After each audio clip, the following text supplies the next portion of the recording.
श्रीविष्णुरक्षास्तोत्रम् अथवा केशवाद्येस्तु रक्षाम् कुर्यात् प्रयत्नतः। केशवः पातु पादौ मे जङ्घे नारायणोऽवतु। माधवो मे कटिम् पातु गोविन्दो गुह्यमेव च। नाभिम् विष्णुश्च मे पातु जठरम् मधुसूदनः। ऊरू त्रिविक्रमः पातु हृदयम् पातु मे नरः। श्रीधरः पातु कण्ठम् च हृषीकेशो मुखम् मम। पद्मनाभः स्तनौ पातु शीर्षम् दामोदरोऽवतु। एवम् विन्यस्य चाङ्गेषु जपकाले तु साधकः निर्भयो जायते भूता वेतालग्रहराक्षसात्।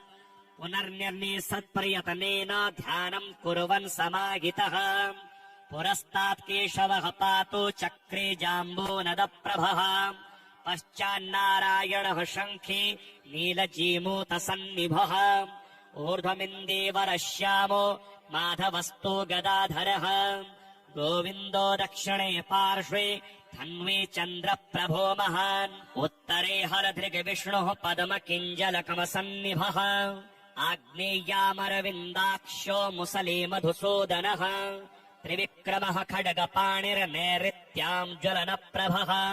वायव्याम् माधवो वज्री तरुणादित्यसन्निभः। एशान्याम् पुण्डरीकाक्ष्यः श्रीधरः पट्टिषायुधः। विद्युतप्रभो हृषीकेश ऊर्ध्वे पातु समुद्गरः। अधश्च पद्मनाभो मे सहस्रांशुसमप्रभः। सर्वायुधः सर्वशक्तिः सर्वाद्यः सर्वतोमुखः।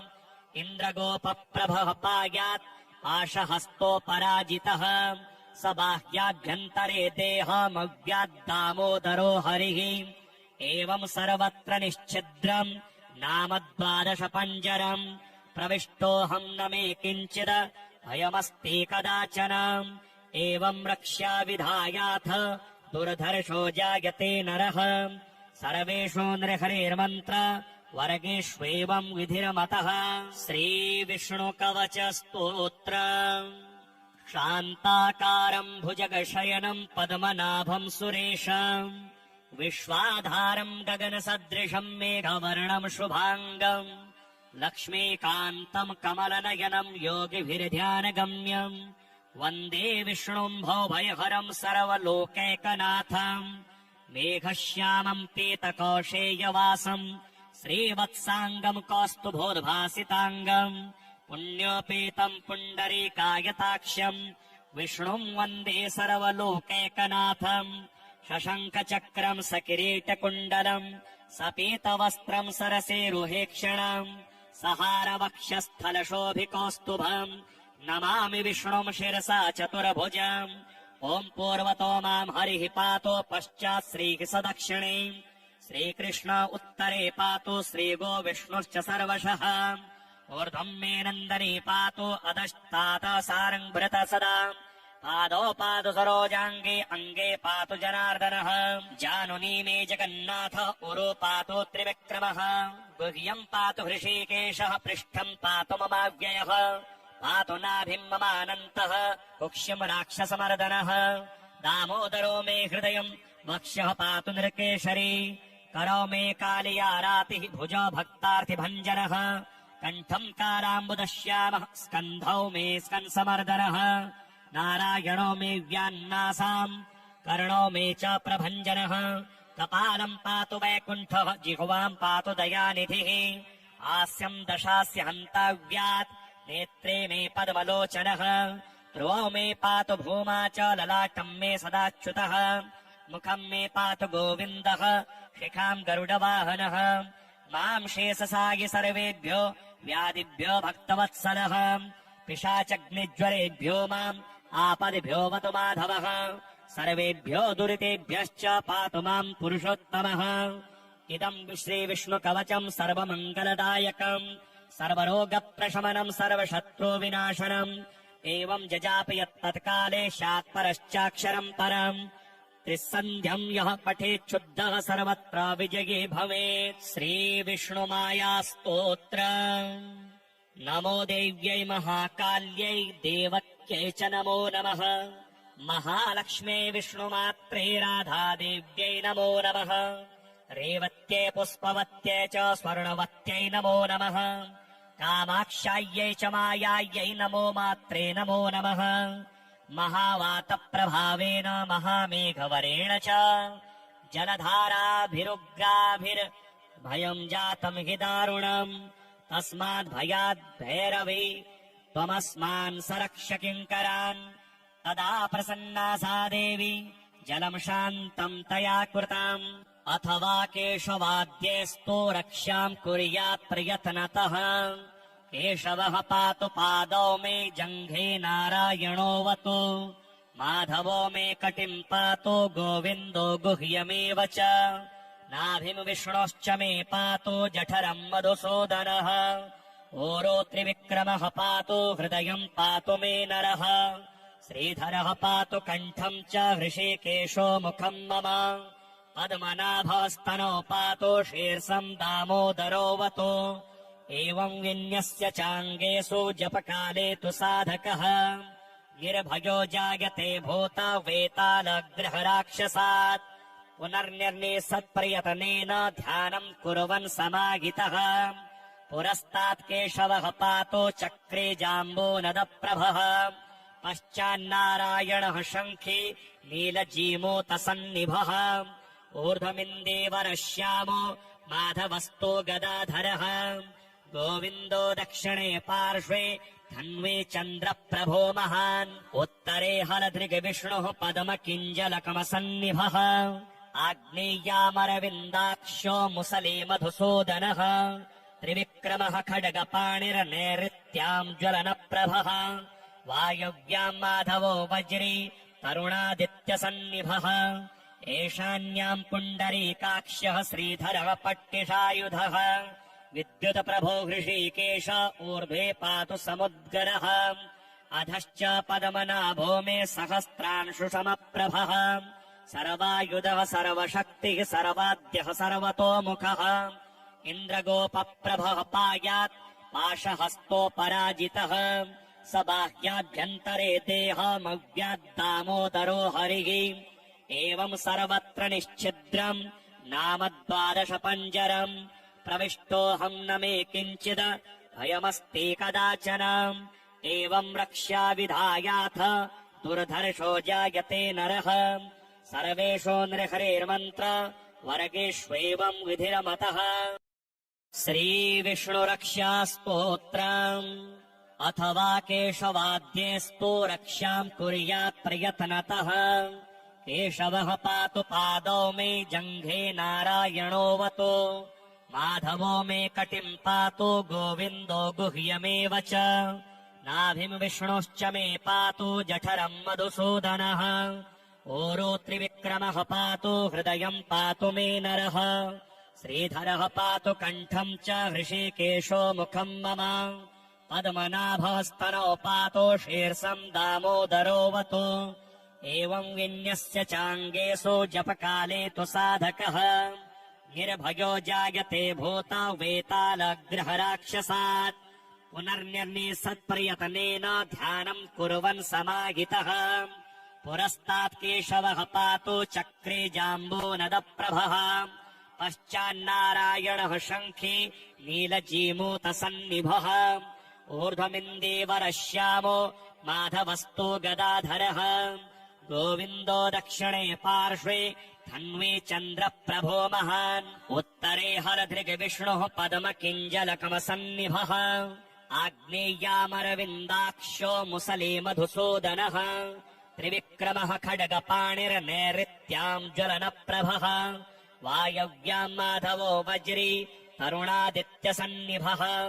एशान्याम् पुण्डरीकाक्ष्यः श्रीधरः पट्टिषायुधः। विद्युतप्रभो हृषीकेश ऊर्ध्वे पातु समुद्गरः। अधश्च पद्मनाभो मे सहस्रांशुसमप्रभः। सर्वायुधः सर्वशक्तिः सर्वाद्यः सर्वतोमुखः।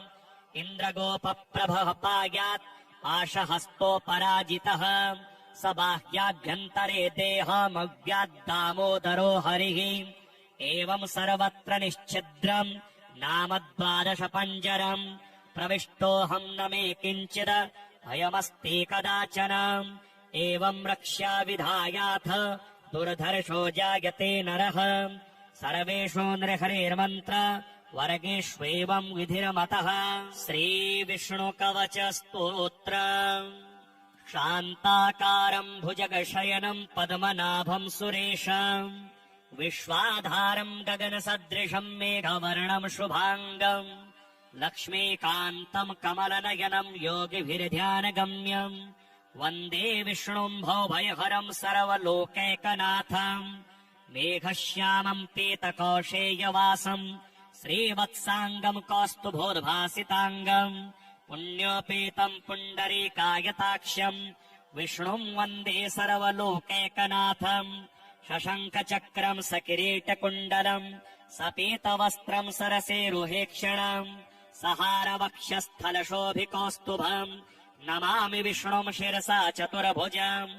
ॐ पूर्वतो माम् हरिः पातो पश्चात् श्रीः सदक्षिणे श्रीकृष्ण उत्तरे पातो श्रीगो विष्णुश्च सर्वशः ऊर्ध्वम् मे नन्दने पातो अधस्तात् सारङ्भृत सदा पादौ पातु सरोजाङ्गे अङ्गे पातु जनार्दनः जानुनी मे जगन्नाथ उरो पातु त्रिविक्रमः गुह्यम् पातु हृषीकेशः पृष्ठम् पातु ममाव्ययः पातु नाभिम् ममानन्तः कुक्ष्यम् राक्षसमर्दनः दामोदरो मे हृदयम् वक्ष्यः पातु नृकेशरी करौ मे कालियारातिः भुजो भक्तार्थिभञ्जनः कण्ठम् कालाम्बुदश्यामः स्कन्धौ मे स्कन्समर्दनः नारायणो मे व्यान्नासाम् कर्णो मे च प्रभञ्जनः कपालम् पातु वैकुण्ठः जिह्वाम् पातु दयानिधिः हास्यम् दशास्य हन्ताव्यात् नेत्रे मे पद्मलोचनः ध्रुवौ मे पातु भूमा च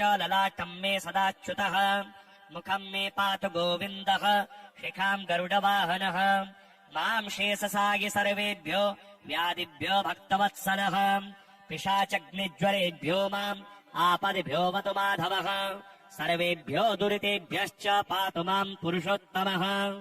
इदम् श्रीविष्णुकवचम् सर्वमङ्गलदायकम् सर्वरोगप्रशमनम् सर्वशत्रुविनाशनम् एवम् जजापि यत्तत्काले स्यात्परश्चाक्षरम् परम् त्रिसन्ध्यम् यः पठेच्छुद्धः सर्वत्र विजयी भवेत्। श्रीविष्णुमायास्तोत्र। नमो देव्यै महाकाल्यै देवक्यै च नमो नमः महालक्ष्म्यै विष्णुमात्रे राधादेव्यै नमो नमः रेवत्यै पुष्पवत्यै च स्वर्णवत्यै नमो नमः कामाक्षायै च मायायै नमो मात्रे नमो नमः महावातप्रभावेन महामेघवरेण च जलधाराभिरुग्राभिर्भयम् जातम् हि दारुणम् तस्माद्भयाद् भैरवी त्वमस्मान् सरक्ष किङ्करान् तदा प्रसन्ना सा देवी जलम् शान्तम् तया कृताम् अथवा केशवाद्येस्तु रक्षाम् कुर्यात् प्रयत्नतः केशवः पातु पादौ मे जङ्घे नारायणोऽवतु माधवो मे कटिम् पातु गोविन्दो गुह्यमेव च नाभिम् विष्णोश्च मे पातु जठरम् मधुसूदनः ओरो त्रिविक्रमः पातु हृदयम् पातु मे नरः श्रीधरः पातु कण्ठम् च हृषीकेशो मुखम् मम पद्मनाभस्तनौ पातु शीर्षम् दामोदरोऽवतु एवम् विन्यस्य चाङ्गेषु जपकाले तु साधकः निर्भयो जायते भूत वेतालग्रहराक्षसात् पुनर्निर्निसत्प्रयतनेन ध्यानम् कुर्वन् समाहितः पुरस्तात् केशवः पातो चक्रे जाम्बूनदप्रभः पश्चान्नारायणः शङ्खी नीलजीमूतसन्निभः ऊर्ध्वमिन्दीवरः श्यामो माधवस्तो गदाधरः गोविन्दो दक्षिणे पार्श्वे धन्वे चन्द्रप्रभो महान् उत्तरे हलधृग्विष्णुः पद्मकिञ्जलकमसन्निभः आग्नेय्यामरविन्दाक्षो मुसले मधुसूदनः त्रिविक्रमः खड्गपाणिर्नैऋत्याम् ज्वलनप्रभः वायव्याम् माधवो वज्री तरुणादित्यसन्निभः ईशान्याम् पुण्डरीकाक्ष्यः श्रीधरः पट्टिषायुधः विद्युतप्रभो हृषीकेश ऊर्ध्वे पातु समुद्गरः अधश्च पद्मनाभो मे सहस्रांशुसमप्रभः सर्वायुधः सर्वशक्तिः सर्वाद्यः सर्वतोमुखः इन्द्रगोपप्रभः पायात् पाशहस्तोपराजितः स बाह्याभ्यन्तरे देहमव्याद्दामोदरो हरिः एवम् सर्वत्र निश्छिद्रम् नाम 12 पञ्जरम् प्रविष्टोऽहम् न मे किञ्चित् भयमस्ति कदाचन एवम् रक्ष्या विधायाथ दुर्धर्षो जायते नरः सर्वेषु नृहरेर्मन्त्र वर्गेष्वेवम् विधिरमतः श्रीविष्णुरक्षास्तोत्रम् अथवा केशवाद्येस्तु रक्षाम् कुर्यात् प्रयत्नतः केशवः पातु पादौ मे जङ्घे नारायणोऽवतु माधवो मे कटिम् पातु गोविन्दो गुह्यमेव च नाभिम् विष्णुश्च मे पातु जठरम् मधुसूदनः ओरो त्रिविक्रमः पातु हृदयम् पातु मे नरः श्रीधरः पातु कण्ठम् च हृषीकेशो मुखम् मम पद्मनाभः स्तनौ पातु शीर्षम् दामोदरोऽवतु एवम् विन्यस्य चाङ्गेषु जपकाले तु साधकः निर्भयो जायते भूता वेतालग्रहराक्षसात् पुनर्निर्निसत्प्रयतनेन ध्यानम् कुर्वन् समाहितः पुरस्तात् केशवः पातु चक्रे जाम्बूनदप्रभः पश्चान्नारायणः शङ्खे नीलजीमूतसन्निभः ऊर्ध्वमिन्दीवरः श्यामो माधवस्तु गदाधरः गोविन्दो दक्षिणे पार्श्वे धन्वे चन्द्रप्रभो महान् उत्तरे हरधृग्विष्णुः पद्मकिञ्जलकमसन्निभः आग्नेय्यामरविन्दाक्षो मुसले मधुसूदनः त्रिविक्रमः खड्गपाणिर्नैऋत्याम् ज्वलनप्रभः वायव्याम् माधवो वज्री तरुणादित्यसन्निभः एशान्याम् पुण्डरीकाक्ष्यः श्रीधरः पट्टिषायुधः विद्युतप्रभो हृषीकेश ऊर्ध्वे पातु समुद्गरः अधश्च पद्मनाभो मे सहस्रांशुसमप्रभः सर्वायुधः सर्वशक्तिः सर्वाद्यः सर्वतोमुखः इन्द्रगोपप्रभः पायात् पाशहस्तोपराजितः स बाह्याभ्यन्तरे देहमव्याद्दामोदरो हरिः एवम् सर्वत्र निश्छिद्रम् नाम 12 पञ्जरम् प्रविष्टोऽहम् न मे किञ्चित् भयमस्ति कदाचन एवम् रक्ष्या विधायाथ दुर्धर्षो जायते नरः सर्वेषु नृहरेर्मन्त्र वर्गेष्वेवम् विधिरमतः श्रीविष्णुकवचस्तोत्रम् शान्ताकारम् भुजगशयनम् पद्मनाभम् सुरेशम् विश्वाधारम् गगनसदृशम् मेघवर्णम् शुभाङ्गम् लक्ष्मीकान्तम् कमलनयनम् योगिभिर्ध्यानगम्यम् वन्दे विष्णुम् भवभयहरम् सर्वलोकैकनाथम् मेघश्यामम् पीतकौशेयवासम् श्रीवत्साङ्गम् कौस्तुभोद्भासिताङ्गम् पुण्योपेतम् पुण्डरीकायताक्ष्यम् विष्णुम् वन्दे सर्वलोकैकनाथम् शशङ्खचक्रम् सकिरीटकुण्डलम् सपीतवस्त्रम् सरसेरुहेक्षणम् सहारवक्षस्थलशोभिकौस्तुभम् नमामि विष्णुम् शिरसा चतुर्भुजम्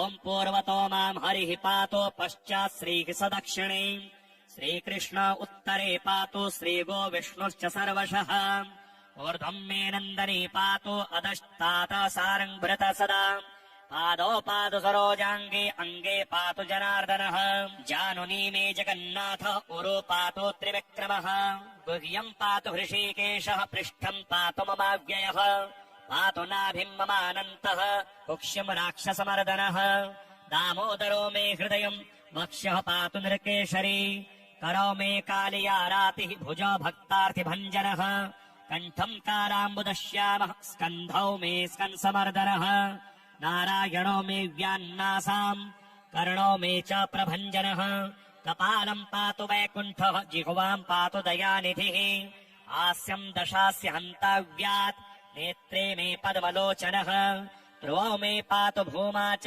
ललाटम् मे सदाच्युतः मुखं मे पातु गोविन्दः शिखां गरुडवाहनः मां शेषसायि सर्वेभ्यो व्याधिभ्यो भक्तवत्सलः पिशाचग्निज्वरेभ्यो माम् आपदिभ्यो वतु माधवः सर्वेभ्यो दुरितेभ्यश्च पातु माम् पुरुषोत्तमः इदम् श्रीविष्णुकवचम् सर्वमङ्गलदायकम् सर्वरोगप्रशमनम् सर्वशत्रुविनाशनम् एवम् जजापयत्तत्काले शात्परश्चाक्षरम् परम् त्रिसन्ध्यम् यः पठेच्छुद्धः सर्वत्र विजयी भवेत्। श्रीविष्णुमायास्तोत्र। नमो देव्यै महाकाल्यै देवक्यै च नमो नमः। महालक्ष्म्यै विष्णुमात्रे राधादेव्यै नमो नमः। रेवत्यै पुष्पवत्यै च स्वर्णवत्यै नमो नमः। कामाक्षायै च मायायै नमो मात्रे नमो नमः। महावातप्रभावेन महामेघवरेण च जलधाराभिरुग्राभिर्भयम् जातम् हि दारुणम् तस्माद्भयाद् भैरवी त्वमस्मान् सरक्ष किङ्करान्। तदा प्रसन्ना सा देवी जलम् शान्तम् तया कृताम् अथवा केशवाद्येस्तु रक्ष्याम् कुर्यात् प्रयत्नतः।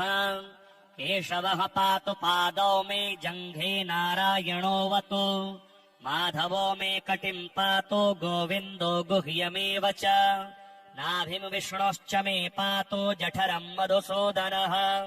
ओरो त्रिविक्रमः पातु हृदयम् पातु मे नरः। श्रीधरः पातु कण्ठम् च हृषीकेशो मुखम् मम। पद्मनाभस्तनौ पातु शीर्षम् दामोदरोऽवतु। एवम् विन्यस्य चाङ्गेषु जपकाले तु साधकः निर्भयो जायते भूत वेतालग्रहराक्षसात्। पुनर्निर्निसत्प्रयतनेन ध्यानम् कुर्वन् समाहितः पुरस्तात् केशवः पातु चक्रे जाम्बूनदप्रभः। पश्चान्नारायणः शङ्खी नीलजीमूतसन्निभः। ऊर्ध्वमिन्दीवरः श्यामो माधवस्तो गदाधरः। गोविन्दो दक्षिणे पार्श्वे धन्वी चन्द्रप्रभो महान्। उत्तरे हलधृग्विष्णुः पद्मकिञ्जलकमसन्निभः। आग्नेय्यामरविन्दाक्षो मुसले मधुसूदनः। त्रिविक्रमः खड्गपाणिर्नैऋत्याम् ज्वलनप्रभः। वायव्याम् माधवो वज्री तरुणादित्यसन्निभः। एशान्याम् पुण्डरीकाक्ष्यः श्रीधरः पट्टिषायुधः। विद्युतप्रभो हृषीकेश ऊर्ध्वे पातु समुद्गरः। अधश्च पद्मनाभो मे सहस्रांशुसमप्रभः। सर्वायुधः सर्वशक्तिः सर्वाद्यः सर्वतोमुखः। इन्द्रगोपप्रभः पायात् पाशहस्तोपराजितः।